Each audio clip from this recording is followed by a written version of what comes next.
अस्सलामुअलैकुम। प्रोग्राम किसान की आवाज़ में खुशामदीद। मैं हूं जिसकी मेज़बान विशाल इम्तियाज़ और उम्मीद है आप सब खैरियत से होंगे। नाज़रीन, प्रोग्राम के रवात को बरकरार रखते हुए आज एक मरतबा फिर से मैं आपको बताऊंगी एक ऐसा बिज़नेस आइडिया जो कि इंतहाई मुनाफा बख्श है, जिसका चर्चा ज़ुबान ज़द आम है। कहा जाता है कि ये एक ऐसा कारोबार है, अगर आप इसको कर लें तो आप बहुत जल्द इससे अच्छा खासा मुनाफा भी कमा लेते हैं। मतलब ये कि जितना आप उस पर इन्वेस्ट करेंगे आप उससे कहीं ज़्यादा आउटपुट भी ले लेंगे। मैं बात करने वाली हूँ एस्ट्रोलॉब फार्मिंग पर। अगर आप पोल्ट्री फार्मर हैं और अगर आप ओवरसीज़ पाकिस्तानी हैं तो फिर आपके लिए आज का प्रोग्राम बहुत ही इम्पोर्टेंट होने वाला है, क्योंकि आज मैं आपको बताऊंगी कि आप ऐसा कौन सा कारोबार कर सकते हैं जिसके साथ आप एक अच्छा रेवेन्यू जनरेट कर सकें। तो कहीं मत जाइए, मेरे प्रोग्राम को आखिर तक देखिए और हमारे साथ रहिए। नाज़रीन, यहाँ पे बहुत से सवालात भी पैदा हो जाते हैं कि हमने इसका जो बिज़नेस है करना कैसे है, एस्ट्रोलॉब की कौन सी ब्रीड है, ये कहाँ से पाई जाती है, क्या पाकिस्तान में ये मिल जाती है या नहीं, इसकी प्रोडक्शन कितनी है, अगर हमने इसको अंडों के लिए लेना है तो हम इसे कैसे करेंगे, गोश्त के लिए कैसे पालेंगे।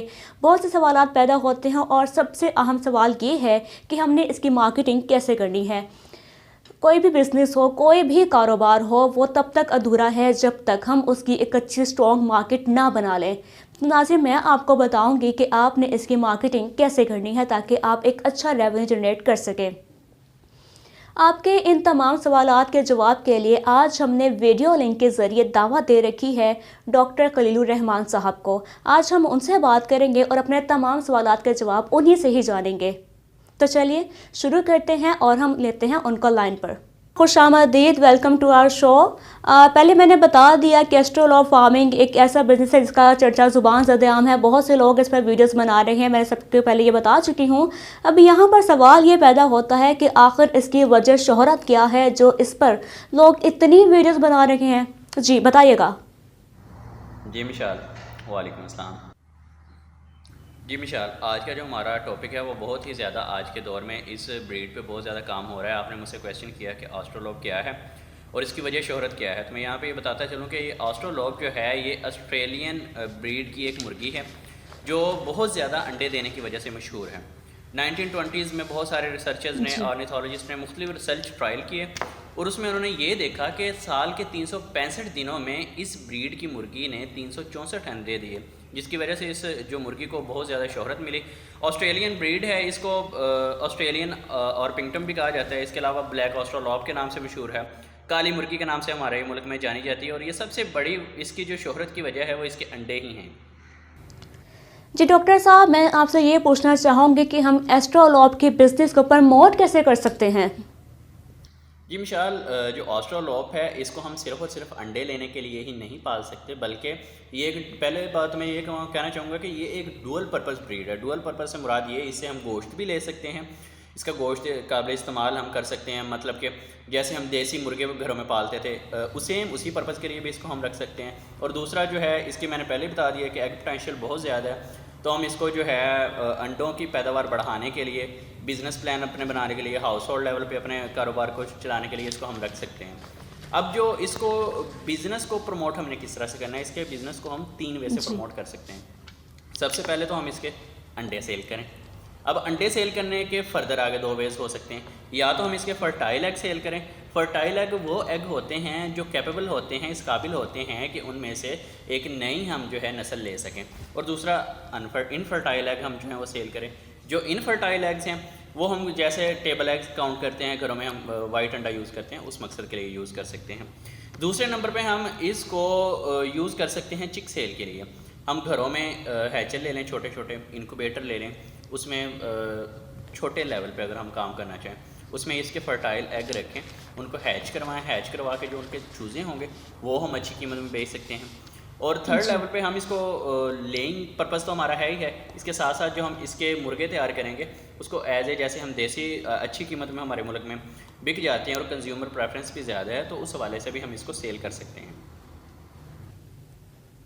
जी ठीक है डॉक्टर साहब, बहुत ही अहम सवाल है आपसे कि एस्ट्रोलॉब के चूज़े, अंडे और मुर्गी की मार्केट में क्या कीमत है और किस बिना पर हम इसे ऐसा कारोबार कह सकते हैं कि ये वाकई मुनाफा बख्श है।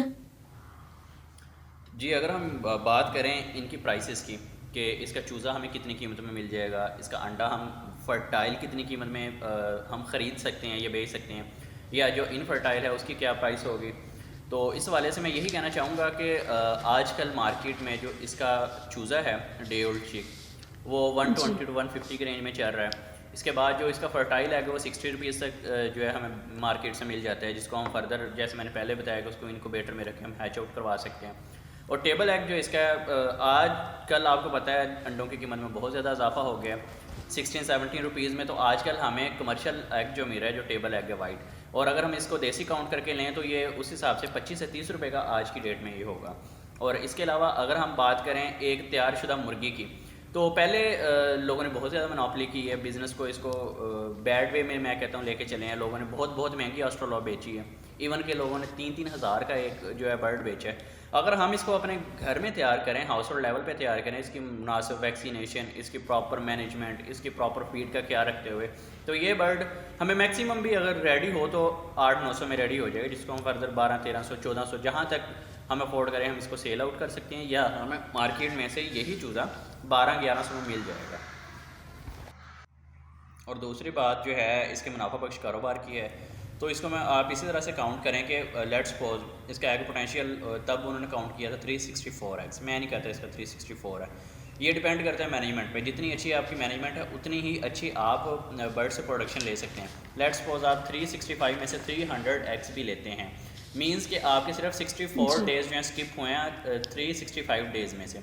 अब 300 डेज़ में तो मुर्गी डेली बेसिस पे अंडा दे रही है ना। अगर आपने 10 मुर्गियाँ रखी हैं तो 8 अंडे आपको डेली बेसिस पे मिल रहे हैं, और आप उन अंडों को अच्छी कीमत में सेल आउट कर रहे हैं।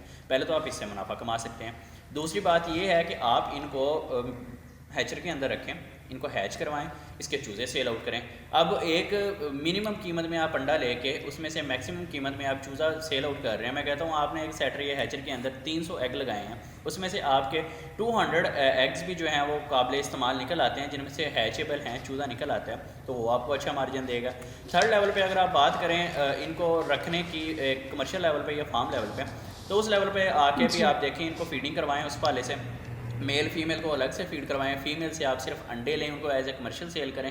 जो आपके मेल होंगे उनको आप मीट पर्पज़ के लिए सेल करें, तो ये आपके लिए एक बहुत ही अच्छा मुनाफा बख्श कारोबार होगा। और सबसे बड़ी बात ये है कि अगर 2 साल अंडे देने के बाद ये मुर्गी जो है मज़ीद कैपेबल नहीं होती अंडे देने की, ये इसकी प्रोडक्शन बहुत ज़्यादा ड्रॉप हो जाती है, जो आपको काबिल नुकसान तब बन रही होती है, तो आप तब भी इस मुर्गी को 400, 350, 100 या 500 तक ये बर्ड सेल आउट होता है आउटर मार्केट में। जी ठीक है डॉक्टर साहब, यहाँ पर एक और सवाल बहुत ही अहम है। अगर मैं चाहूँ कि मैं इस कारोबार को अपने घर से शुरू कर सकूँ, यानी कि हाउस होल्ड लेवल पर, तो क्या इसमें कोई पॉसिबिलिटी है? अगर है तो बताइएगा कि कितनी जगह दरकार होगी मुझे। विशाल, जो ऑस्ट्रोलॉप है आप इसको किसी भी वक्त किसी भी जगह पे और किसी भी तरीके से शुरू कर सकते हैं।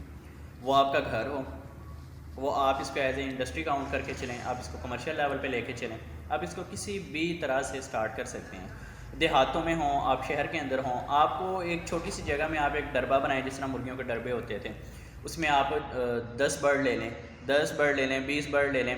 या ऐसा आप करें कि जो पोल्ट्री में रेशो काउंट होती है 8 to 10 हेंस के साथ एक जो है मुर्गा वो आप रख लें। उसको आप अपने हिसाब से, जितना आपके पास इन्वेस्टमेंट है, आपके पास 2000 की, आपके पास 5000 की, आपके पास 10,000 की, उसको इन्वेस्ट करके आप रख लें। उनसे जो एग्स हैं उनको डेली बेसिस पे मार्केट में सेल आउट करें, वो आपके लिए मुनाफा बख्श होगा। और अगर आप इसको घर में रखते हैं तो इसकी फीडिंग जो है, आपको कमर्शियल फीड की तो वैसे ज़रूरत नहीं होती, आप इसको किचन वेस्ट पे पाल सकते हैं, तो आपके फीड के एक्सपेंस भी बच जाएंगे। आप इसको उस वे से स्टार्ट कर सकते हैं। कमर्शियल लेवल पे लेके जाएं, उसके बारे में ऑलरेडी मैंने आपको बहुत कुछ बता दिया। आप कमर्शियल लेवल पे ले जाके इस बिज़नेस को प्रमोट कर सकते हैं। बाकी रह गई बात इस बिज़नेस को शुरू करने के लिए जगह कितनी रिक्वायर्ड है। अगर हम बात करें, हम जब ब्रायलर रखते हैं तो इसको 0.75 स्क्वायर फुट में एक बर्ड हमारा एडजस्ट हो जाता है। इतनी जगह में हम एक ब्रायलर रख सकते हैं।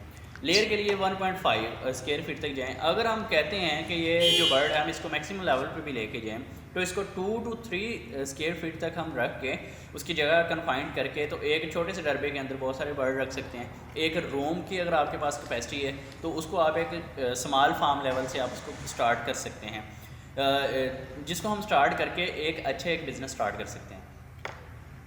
जी ठीक है डॉक्टर साहब, हमारे शो का वक्त भी ख़त्म हो जाता है, लेकिन यहाँ पर एक सवाल बहुत अहम है। मैं आपसे पूछना चाहूँगी कि इसमें डिजीज़ अटैक कितना होता है और हम इसे कंट्रोल कैसे कर सकते हैं। इसके साथ ये भी बताइएगा कि अगर हम एक अच्छी मैनेजमेंट कर लेते हैं तो हम मैक्सिमम कितना आउटपुट ले सकते हैं। जहाँ तक हम बात करें इसकी मैनेजमेंट की, तो ज़ाहिर बात है more you manage more you gain. जितना आप अच्छा मैनेज कर लेते हो उतना ज़्यादा आप गेन लेते हो, उतना ज़्यादा आप मुनाफा लेते हो। इसकी मैनेजमेंट के हवाले से सबसे पहले तो मैं यही कहूँगा कि इसकी हाउसिंग बहुत अच्छी होनी चाहिए। दूसरे नंबर पे इसकी जो है डाइट बहुत अच्छी होनी चाहिए। अगर हम हाउसिंग की बात करें तो हाउसिंग में उसका टेम्परेचर हमने मेंटेन करना है, उसकी ह्यूमिडिटी मेंटेन करनी है, उसके सारे पैरामीटर्स को देखना है, उसके टेम्परेचर को इस लेवल पे रखना है जो उसके लिए फेवरेबल हो। ज़ाहिर बात है ये जो बर्ड है कोल्ड एरियाज़ का है, ठंडे इलाकों का है, तो कोल्ड एरियाज़ में इसको इतना ज़्यादा इफेक्ट नहीं होगा जितना इसको गर्मी में इफेक्ट होगा। यू नो बेटर कि हमारे जो एरियाज़ के टेम्परेचर हैं वो 45-40 डिग्री सेंटीग्रेड तक गर्मियों में चले जाते हैं, तो उन दिनों में हमें इसको जो है वो कूलिंग एरियाज़ देने होंगे। उस वाले से हम इसे जो है बेटर प्रोडक्शन ले सकते हैं। सेकेंडली आप जो है इसकी डाइट जैसे कि अगर हम इसको बैलेंस डाइट दें, अगर हम कमर्शियल लेवल पे करेंगे तो हम देंगे ही इसको बैलेंस डाइट। अगर हम घरों में रखते हैं तो किचन वेस्ट के साथ हमने इसको दाना डाल दिया या मकई ग्राइंड करके डाल दी या हल्की फुल्की गंदम डाल दी, उस वजह से भी इसकी डाइट को थोड़ा बहुत मैनेज हम कर सकते हैं। थर्डली ये होता है कि जिस तरह से हमारी कमर्शियल लेयर्स हैं जिसको हम वाइल्ड लेग हॉर्न कहते हैं, जो हम फार्म्स पे रखते हैं, उनमें डिजीज़ रिस्क एज सच बहुत ज़्यादा होता है।